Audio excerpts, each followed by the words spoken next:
हाँ मेरी जान, तू मुझे उठा ले।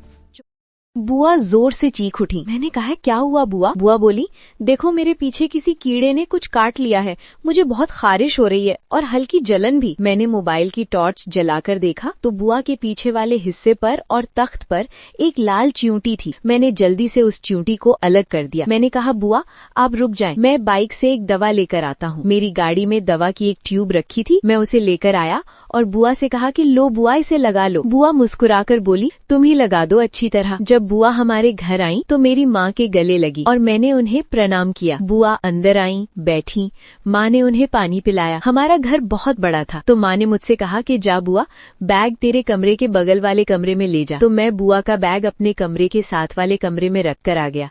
फिर मेरी बुआ कमरे में जाकर नहा धोकर आराम करने लगी। फिर शाम के वक्त बुआ उठी, ताज़ा होकर हॉल में आई। वहाँ मैं बैठकर टीवी देख रहा था। मेरी बुआ बहुत ही खूबसूरत और मस्तैली हैं। उनके ब्लाउज का गला बहुत गहरा रहता है जिसकी वजह से उनकी खूबसूरती साफ नजर आती है। बुआ आई और मेरे बगल में बैठ गईं। उनकी खूबसूरती मुझे मसहूर कर रही थी। मैं उन्हें चुपके चुपके देख रहा था। फिर माँ आ गई तो वो दोनों आपस में बातें करने लगी। रात हुई तो हम सोने चले गए। मुझे नींद नहीं आ रही थी। मुझे बार बार बुआ की खूबसूरती और कुर्बत की याद आ रही थी। अगली सुबह मैं कॉलेज चला गया, लेकिन बुआ की याद में मैं कॉलेज से जल्दी वापस आ गया। घर आकर मैंने माँ को आवाज लगाई तो शायद उन्होंने मेरी आवाज नहीं सुनी।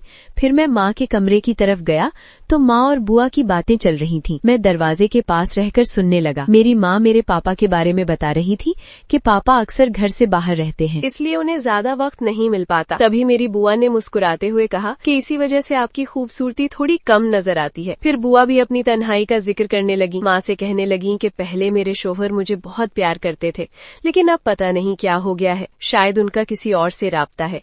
एक दिन मैंने देखा था कि वो किसी को बहुत करीब से प्यार कर रहे थे। मैं कुछ कह नहीं सकी। फिर मैंने सोचा कि मैं भी अपनी तन्हाई को खत्म करूंगी। पापा के ज्यादातर वक्त बाहर रहने की वजह से मेरी माँ बहुत उदास रहती थी। ये एक ऐसा मसला था जिसे वो बुआ से शेयर कर रही थी। अब मैं बुआ की तन्हाई को दूर करने का सोचने लगा, लेकिन मुझे मुनासिब मौका नहीं मिल रहा था।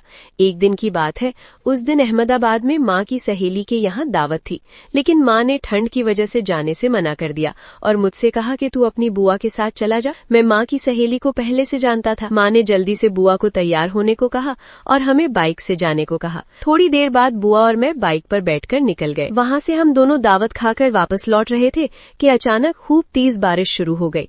इधर उधर देखने के बाद एक खाली मकान नजर आया तो हम दोनों वहीं रुक गए। शाम हो चुकी थी, ठंड की वजह से धुंध छा गई थी और बारिश बहुत तेज थी। ऐसा लग रहा था कि बारिश अभी जल्दी नहीं रुकेगी। मैंने बुआ से कहा कि चलो ऐसे ही चलते हैं। बुआ बोली बेटा बारिश बहुत तेज है और सड़क पर पानी भर गया है, अगर कोई खतरा हुआ तो बड़ा नुकसान हो सकता है। हमें जल्दी क्या है, खाना तो खा लिया है, अब घर जाकर आराम ही तो करना है। बारिश थमने तक इंतजार कर लेते हैं। मैंने हाँ कहा और बारिश देखने लगा। अब अंधेरा छाने लगा था। वो जगह बिल्कुल सुनसान थी। जिस मकान के बाहर हम खड़े थे उसमें ताला लगा था। मैंने देखा तो एक तरफ से अंदर जाने का रास्ता खुला था। हम दोनों के कपड़े पूरी तरह भीग चुके थे और तेज हवा की वजह से ठंड बहुत लग रही थी। मैंने बुआ से कहा कि आप अंदर चली जाएं और गीले कपड़े उतारकर आराम करें। बुआ बोली तुम भी अंदर आओ, मुझे अकेले डर लग रहा है। मैं बुआ को अंदर ले गया। अंदर अंधेरा था। बुआ को मेरे सामने कपड़े बदलने में शर्म आ रही थी, लेकिन ठंड भी बहुत थी। आखिर उन्होंने अपनी साड़ी उतार दी। फिर उन्होंने मुझसे कहा कि शायद यहाँ कोई कपड़ा पड़ा हो। मैं अंदर गया और एक अंगूछा ले आया। मैंने बुआ को दिया और कहा कि इससे जिस्म खुश्क कर लो। बुआ बोली ठीक है, तुम इधर मुंह कर लो। बुआ ने गीले कपड़े उतारकर अंगूछे में लपेट लिया। कुछ देर बाद हमारी आंखें अंधेरे में आधी हो गईं। बुआ ने कहा कि तुम भी अपने गीले कपड़े उतार दो। मैंने अपनी शर्ट और पैंट उतार दी। बुआ ने नर्म आवाज में कहा